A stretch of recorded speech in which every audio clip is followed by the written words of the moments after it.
Que vous soyez un gamer passionné, un créateur de contenu exigeant ou simplement un amateur de performance extrême, le Water Cooling Custom est la solution ultime pour refroidir votre PC. Il peut offrir dans certains cas une baisse importante de température, un système beaucoup plus silencieux, mais surtout un look unique qui correspondra à votre personnalité. Mais les inconvénients sont aussi évidents. Les pièces coûtent très cher, il est beaucoup plus complexe à mettre en œuvre qu'un système de refroidissement traditionnel. Il faut aussi faire de l'entretien de temps en temps, et le plus important, si vous ne le montez pas bien, il y a une fuite de liquide, vous perdez votre PC, tout simplement. Donc devriez-vous refroidir votre PC en 2025 en Water Cooling Custom? Combien ça va vous coûter? Quelles sont les performances que vous pouvez vous attendre? Et surtout, est-ce que ça vaut le coup? Je vais répondre à toutes ces questions en vous racontant mon expérience avec ce PC que j'ai monté à côté de moi. Donc commençons par le prix. Combien ça m'a coûté? Alors le PC que j'ai monté est équipé d'un Ryzen 7 7800X 3D avec une RTX 3090 Founders Edition. Pour refroidir le CPU, j'ai choisi le iQOO XC7 RGB Elite LCD comme waterblock et il m'a coûté 170€. Le waterblock de la carte graphique que j'ai choisi est le Quantum Vector FE DRGB édition spéciale de chez EK en argent, avec l'active backplate qui m'a coûté en tout 380€, donc 250€ pour le waterblock et 130€ pour la backplate. Ensuite, le Quantum Kinetic FLT 80D5 de chez Oka, qui est une unité de combo pompe-réservoir. Ça m'a coûté 170€ de plus. J'ai dépensé 120€ pour les deux radiateurs et environ 270€ pour les fittings. En comptant le tubing, les outils et le liquide de refroidissement, j'ai dépensé en tout 1200€ juste pour refroidir le PC, sans compter quoi que ce soit comme composant de PC. A noter que j'ai acheté toutes ces pièces en promotion. Sans les promotions, le coût total aurait plus atteint les 1700€. C'est largement assez pour monter un autre PC. Heureusement, j'ai pas dépensé cet argent d'un seul coup. Ça explique aussi pourquoi certaines pièces dans ce PC date un petit peu. Mais alors du coup, voyons voir qu'est-ce qu'on a comme performance après avoir dépensé autant dans du refroidissement. J'ai mis le profil de ventilateur en silencieux, la pompe est réglée sur 2000 tours par minute sans variation. Au repos, ma carte graphique est à peu près à 30 degrés et le CPU tourne autour de 45-50 degrés. Plutôt normal. Une session de 10 minutes de Cinebench R23, le CPU a fait le score de 16790. Il atteint maximum les 90 degrés. Et en Fairmark, la température de la carte graphique est à 55 degrés au début du test. Et au fil du temps, au bout de 20 minutes, elle se stagne à 74 degrés environ. En TimeSpy, le combo 7800X 3D 3090 décroche une note de 18 786 points, avec les températures à 82 degrés et 60 degrés maximum respectivement. Voyons voir en jeu maintenant. Les jeux qui sont plus GPU gourmands comme Cyberpunk 2077, à 2K résolution ultra preset, la carte graphique est à environ 60 degrés et le CPU est à 74 degrés.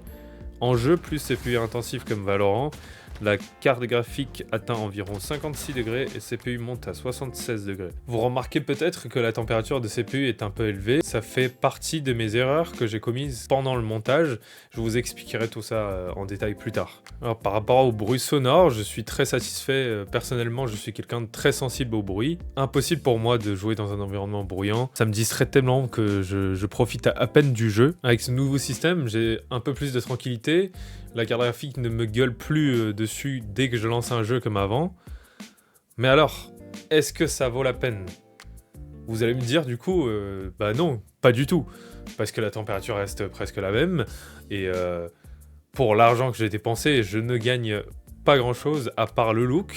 Du point de vue de rapport qualité-prix, vous avez totalement raison. Avec l'argent que j'ai dépensé dans le refroidissement, j'aurais pu tellement m'acheter des composants bien plus puissantes. Avec la sortie de la nouvelle série 50 de chez Nvidia. Mais du coup, pourquoi je l'ai fait? Je vous explique. Eh bien, c'est à cause de cette fameuse 3090 Founders Edition de chez Nvidia. Peut-être vous ne le savez pas, la RTX 3090 est l'une des rares cartes qui possède des modules mémoire sur les deux faces de la carte. Avec le refroidissement du Founders Edition, la carte elle atteignait entre 80 et 85 degrés en jeu, ce qui semble normal pour certains.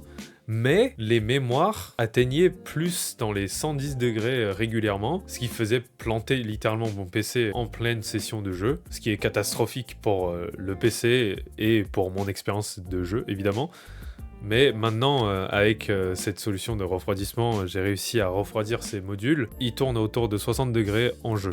Alors petite pause, je me suis souvenu pendant le montage que j'ai acheté la carte graphique en occasion de quelqu'un qui utilisait un waterblock sur la carte graphique. Donc il est fortement possible que ce soit à cause de la pâte thermique séchée que les mémoires montent à cette température-là. Donc il se peut que j'ai gâché 1200 € pour rien. Mais bon, on est déjà arrivé à là. J'espère que vous n'allez pas faire la même erreur que moi. Je vous laisse continuer à la vidéo.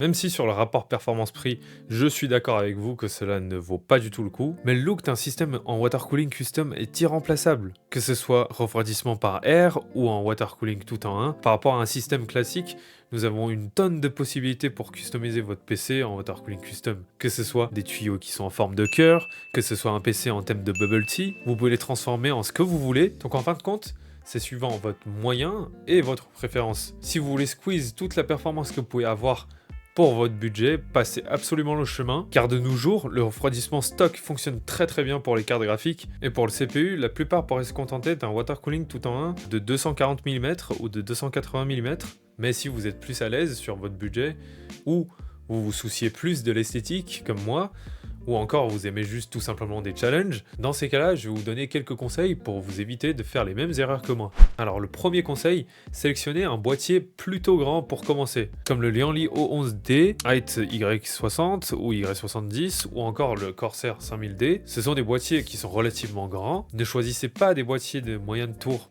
compact comme le H5 Flow que j'ai choisi pour se torturer. L'espace est super important pour un build en water cooling custom, que ce soit pour planifier le loop ou faire rentrer des composants, parce qu'il ne faut pas oublier qu'on a maintenant la pompe réservoir à prendre en compte en plus. Et si vous avez moyen d'acheter un DistroPlate compatible à votre boîtier, ça vous facilitera encore plus votre processus.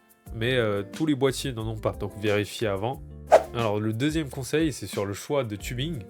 Le soft tubing est beaucoup plus facile à mettre en place que le hard tubing, évidemment parce que le soft tubing n'a pas besoin de se faire tordre ou aligner parfaitement, mais selon moi le soft tubing est vraiment pas beau à voir quand on a moins de budget, même si ça peut devenir très beau comme ce que fait Liquid House, qui est l'un des meilleurs constructeurs de PC en water cooling. Allez voir leur Instagram si vous les connaissez pas. En fin de compte, c'est selon votre préférence.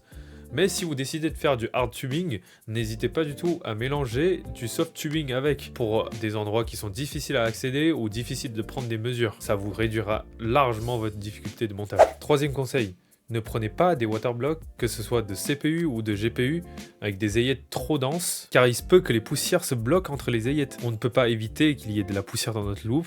Si les aillettes sont trop denses, le waterblock se servira comme un filtre pour le loop et le liquide bougera lentement au niveau de votre waterblock.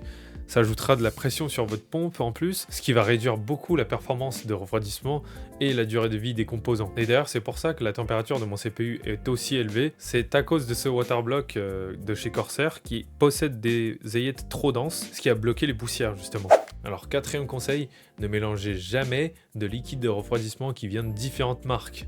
Si vous faites des entretiens ou vous changez de liquide, assurez-vous que tous les composants sont bien nettoyés à l'eau distillée, car sinon, certains liquides pourraient se réagir entre eux pour produire des gaz ou changer le pH de votre loop, ce qui donnera une fuite dans le long terme. Ceci m'est arrivé une fois lorsque je faisais l'entretien de la loupe. J'ai changé de marque de liquide, mais je n'ai pas bien nettoyé tous les composants. Le liquide a changé de couleur au bout d'une semaine, et puis il y a eu une fuite au niveau de mon radiateur.